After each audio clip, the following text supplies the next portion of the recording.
जाओ।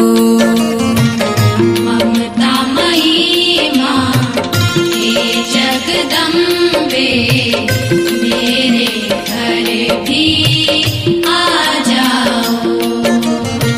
भाग्य उदय हो जाए हमारे, अपने दरस दिखा जाओ।